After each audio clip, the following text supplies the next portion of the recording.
Hi guys, I want to start out by pointing out some very positive things that I saw in your video on YouTube. I really liked how you made a big turn to the top of the backswing and how you got your legs moving quickly to start the downswing, resulting in you completely facing the target at the end of the swing. It's important that you continue to make a big turn to the top and finish facing the target, as it will give me the best opportunity to pick out the things that will need to adjust in order to make your swing more powerful and consistent. Follow the lesson plan that I've written up for you, so that the necessary adjustments are made in order and the progression of your swing is made as efficiently as possible. As you look over the video, you're going to see red lines and green lines. I've used the red lines to outline the positions that need work, and I've used the green lines to show the proper positions and movements at address and throughout the swing.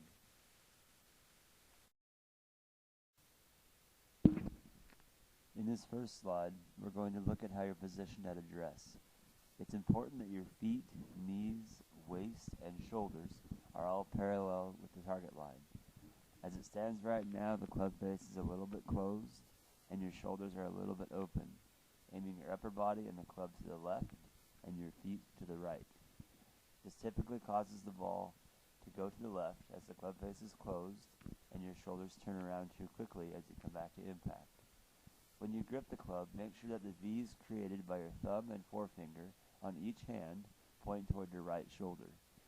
The position of your grip will play a key role in controlling the movement of the club, so that the way you move your body shows us what to work on, rather than losing control of the club and making a good swing produce not so good results.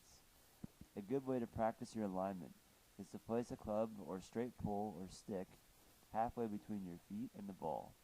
We'll use this tool later in the lesson to make sure that things are positioned properly throughout the swing.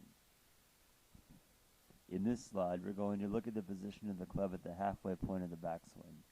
As it stands right now, the club is closed and is falling to the inside of the target line to start the backswing. This will cause a lot of extra movement in the hands and arms at the top of the swing, resulting in a loss of control in the movement of the club and a very inconsistent ball flight. The miss you'll most often find when the club is not set properly to halfway is a shot that is hit fat and pulled to the left.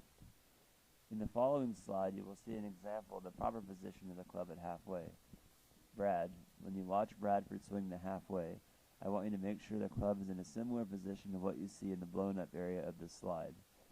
When the club is set properly, you will find that you get a much higher launch angle, resulting in smaller misses and more carry distance. In the next slide, I've highlighted the flex of your right knee at the top of the swing. Again, the red line indicates where you are, and the green line is where I'd like you to be. Take a look at this slide and notice how his player's knee remains flexed as he completes the backswing. This will play a key role in getting the club back to the ball more consistently.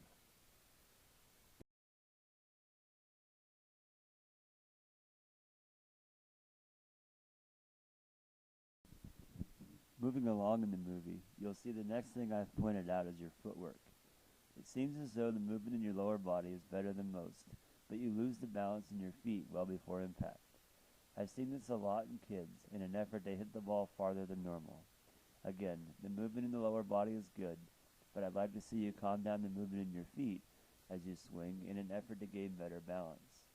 Take a look at the next slide to see an example of someone who has excellent footwork and stays well balanced before, during, and after every swing he makes.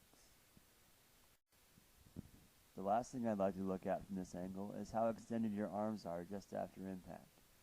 Looking at this slide, you can see that your hands and arms have completely disappeared from the view of the camera.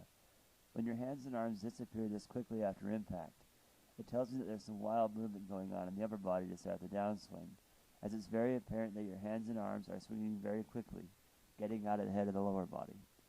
Don't worry too much about this position for now. I will give you some drills that will help you fix this without making it a swing thought. I mentioned the lesson plan before, and I'll mention it again. Please be sure to follow the lesson plan step by step without skipping any to make sure that you do things in order. It's only through the order of the lesson plan that each adjustment will build on the one before it. Take a look at the next slide to see an example of great extension just after impact.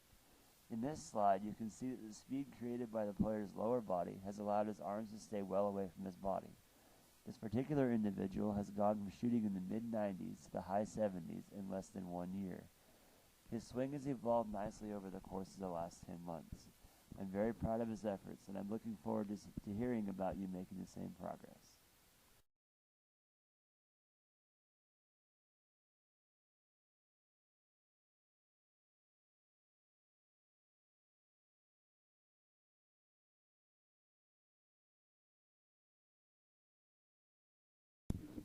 As we move into the face-on view portion of this movie, you'll get a different look at the things we've already talked about.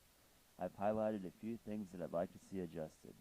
Brad, look from this view to see if Bradford is setting the club properly at halfway, and if he's releasing the club properly through impact.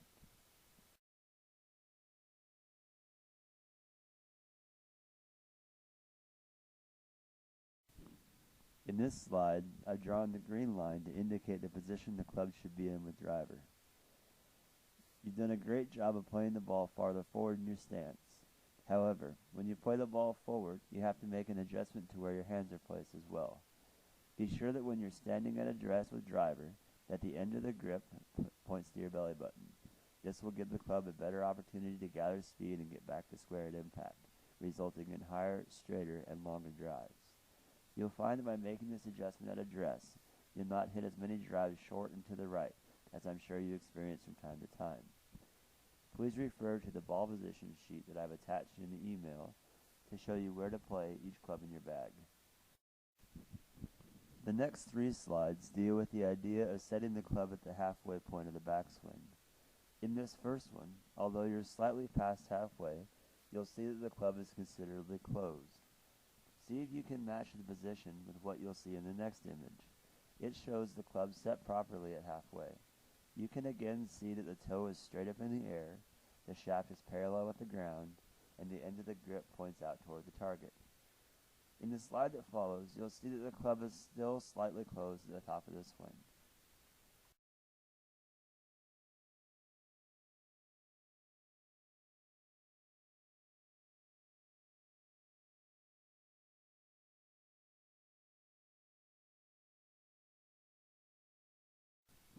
The last point I'd like to make for this view is regarding the release of the club. In this slide, I've circled your hands to show that you've done a great job in fully releasing the golf club. What I'd like to see you do in the near future is to create a more powerful release, as shown in the next slide. Use the hook drill to strengthen your arms and start to build the muscle memory for a more consistent release. The release is the final step in delivering as much force to the golf ball as possible. The feeling of releasing your arms is not in and of itself a source of power, but simply a way to give the power you created with your lower body to the golf ball. This is yet another way to produce a much higher ball flight, resulting in more spin, more distance, and smaller misses. In closing, I'd like to go over our objectives for these adjustments. By setting the club properly at halfway and improving the movement of your body throughout the swing, you will begin to build a swing that will grow as you do. You're doing a great job getting the club moving, and it seems as though you have a lot of potential. Follow the lesson plan step by step, and we'll see where things go.